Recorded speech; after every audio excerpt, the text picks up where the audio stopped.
Assalamualaikum warahmatullahi wabarakatuh. Alhamdulillahirabbil alamin wassalatu wassalamu ala Rasulillah Muhammad bin Abdillah wa ala alihi washabbihi wa mawalah. Yang kita cintai, yang kita hormati, yang kita muliakan guru besar kita Habib al-Mahbub Al-Habib Hasan bin Ja'far As-Sagab.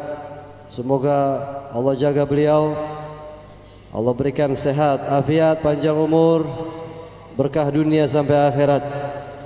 Habib Abdullah bin Ja'far As-Sagab, Habib Qasim bin Ja'far As-Sagab pun demikian. Mudah-mudahan Allah jaga beliau, Allah berikan sehat, afiat, panjang umur.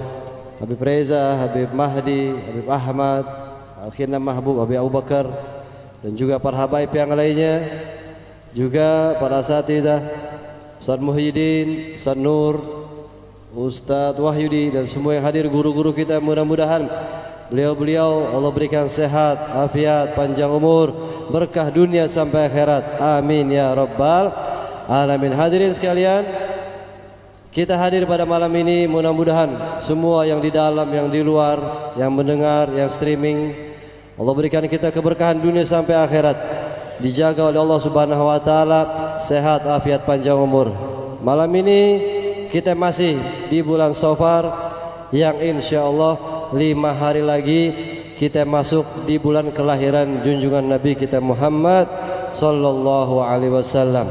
Semoga Allah berikan kita terus daripada menambah salawat-salawat kita, menambah daripada biografi, cerita-cerita daripada kehidupan Nabi kita Muhammad sallallahu alaihi wasallam, dari mulai beliau lahir sampai beliau wafatnya. Mudah-mudahan menambah kecintaan kita kepada Nabi kita Muhammad sallallahu alaihi wasallam. Hadirin sekalian, tadi Habib Abdullah bin Ja'far As-Sagab beliau menjelaskan bahwasanya kita harus banyak-banyak ingat kepada Allah Subhanahu wa taala. Berzikir, la yazalu lisanuka radban min zikrillah. Jadikanlah selalu lidah kita basah dengan berzikir kepada Allah Subhanahu wa taala dan bersalawat kepada Nabi Muhammad sallallahu alaihi wasallam. Bahkan di riwayat lain dikatakan dari riwayat Muaz bin Jabal radhiyallahu anhu, ya, sahabat bertanya kepada Rasulullah, "Ya Rasulullah, ayil a'mal ahabbu ilallah?" Amal apakah yang dicintai oleh Allah Subhanahu wa taala? Kata Rasulullah, ya, jadikanlah matimu nanti dalam keadaan berzikir kepada Allah. Jadikan matimu nanti lisanmu basah dengan zikir kepada Allah Subhanahu wa taala. Sallallahu ala Muhammad. Ada satu kisah ketika satu orang tua, ya, satu orang tua ini dia rajin salat berjamaah di masjid, di musala, dan dia enggak lepas daripada saful awal, saf yang pertama dia salat. Selalu tuh berjamaah salat di saf yang pertama. Kemudian sekali waktu ketika imam selesai salat, assalamualaikum warahmatullahi wabarakatuh, assalamualaikum warahmatullahi wabarakatuh, sebelah kiri, ini si orang tua tadi langsung dia buru-buru menghadap ke imam. Imam masih duduk, masih berzikir, masih baca zikir. Tahu-tahu ini orang tua kayak buru-buru kebelat mau kemana, enggak tahu dia mau ke depan imam duduk, ya.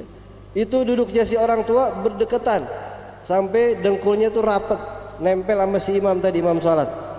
Si imam kaget, belum selesai zikir dia masih baca.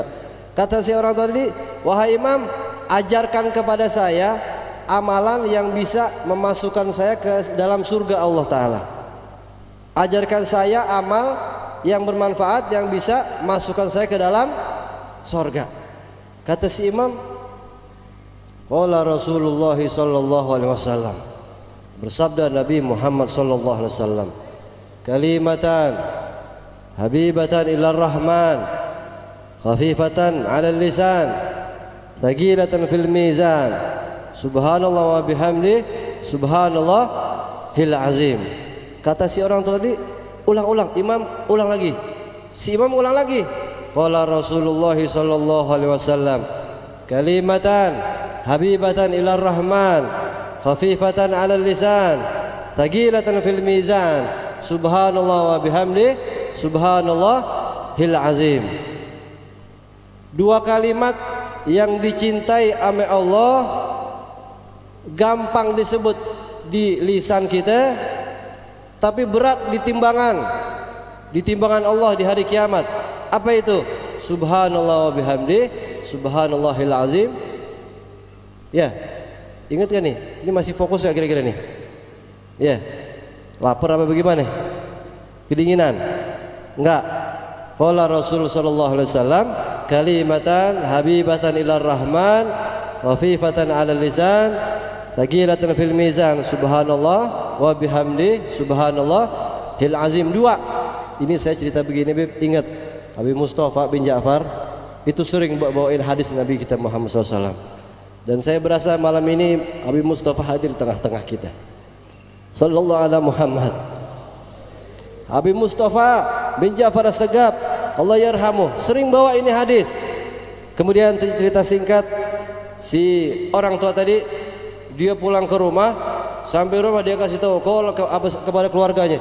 Qala Rasul sallallahu alaihi wasallam kalimatan ruh, subhanallah, dia dibacain. Datang ke tempat acara pernikahan dikasih tahu temannya hadis Nabi Muhammad. Terus dikasih tahu temannya qala Rasulullah sallallahu alaihi wasallam, dua kalimat yang Allah cintai, yang lisan disebut, yang berat di timbangan amal di hari akhirat. Subhanallah wa bihamdi, subhanallahil azim. Sampai nih orang tua tadi dia sakit, masuk rumah sakit. Ketika masuk ke rumah sakit, ini orang tua tadi dalam keadaan koma, nggak sadar. Orang-orang keluarga udah pada kumpul, anak cucu mantu udah pada kumpul, kawan-kawannya. Kemudian ketika hari kedua, hari ketiga, tahu-tahu si orang tua tadi melek matanya, sadar. Oh, pada girang nih keluarga. Keluarga pada girang. Datang dokter. Dokter yang lihat orang tua tadi udah koma 3 hari, dilihat si pasiennya senang, girang, gembira.